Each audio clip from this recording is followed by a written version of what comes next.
నిదానం 16వ page number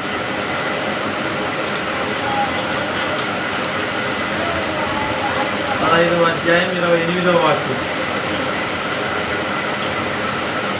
అందుకు యేసు, అమ్మా, నీ విశ్వాసం గొప్పది, నువ్వు కోరినట్టే నీకు అవునుగాక అని ఆమెతో చెప్పాను.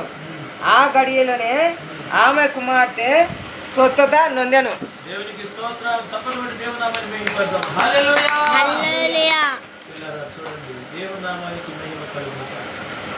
అయితే యేసు ప్రభు ఏమన్నాడంటే, అమ్మా, నీ విశ్వాసము గొప్పది, విశ్వాసము గొప్పది, నీవు కోరినట్టే నీకు అవునుగాక. మీరు చూసారా, నువ్వు ఏమి కొనుక్కుంటున్నావు అది నీకు జరిగిస్తాడు దేవుడు. విశ్వాసంతో ఆయన ఎదుటికి వచ్చి ఆయన మీద ఆధారపడితే ఆయన అంటున్నటువంటి మాట ఏంటంటే, నీ విశ్వాసము గొప్పది, నువ్వు కోరినట్టే నీకు అవునుగాక. వెంటనే ఆ గడియలోనే ఆమె కుమార్తె బాగుపడిపోయింది. పిల్లలు, ఈరోజు మన జీవితాలు బాగుపడాలంటే, మన కుటుంబాలు బాగుపడాలంటే, ఆశీర్వాదకరంగా మార్చబడాలంటే, శాపము నుండి, పాపము నుండి, బంధకాల నుండి విడుదల పొందాలంటే యేసయ్య దగ్గరికి వచ్చి సహాయం చేయి ప్రభు అని అడగాలి. దేవునికి స్తోత్రం. హల్లెలూయా. ఆయన ప్రతి ఒక్కరికి సహాయం చేసేవాడండి.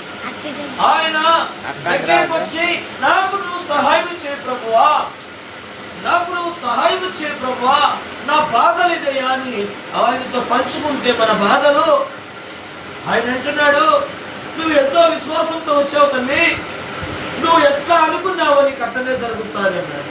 నువ్వు కోరినట్టే నీకు జరుగునుగాక అని అంటున్నాడు. చూసారా, నువ్వు కోరుకుంటున్నావు కదా నీ బిడ్డ బాగుపడాలని, అయితే నీ బిడ్డ బాగుపడింది అన్నాడు. దేవునికి స్తోత్రం.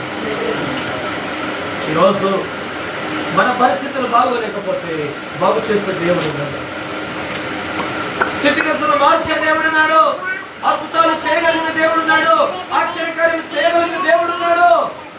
అయితే ఈ స్త్రీ కానాను స్త్రీ అనే మాట మనం జ్ఞాపకం చేసుకోవాలి. ఏ స్త్రీ అంతా ఆమెకు మరొక పేరు పెట్టలేదు, ఆమె పేరు రాయలేదు, ఆమె ఊరి పేరు రాశారు, ఆ స్త్రీ అని రాశారు.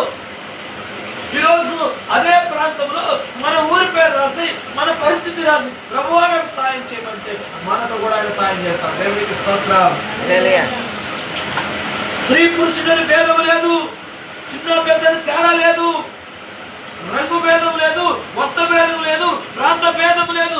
యేసయ్య దగ్గరికి ఎవరు వచ్చి సహాయం కోరినా ఆయన అందరికీ సహాయము చేయవాడు. అందుకే యెహోవా అందరికి ఉపకారి, ఆయన అందరికి మేలు చేయవాడు, అందరిని ఆదరించేవాడు, అందరిని బలపరచువాడు, అందరిని ఆదుకునేవాడు.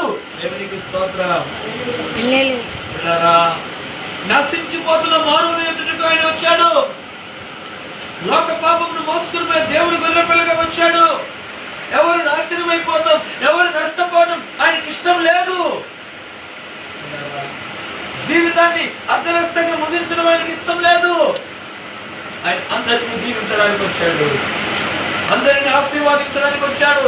ఎండిపోయిన జీవితాలను ఆయన చిగురింప చేయడానికి కోసం వచ్చాడు. దేవునికి స్తోత్రం. తప్పనిసరి దేవుడు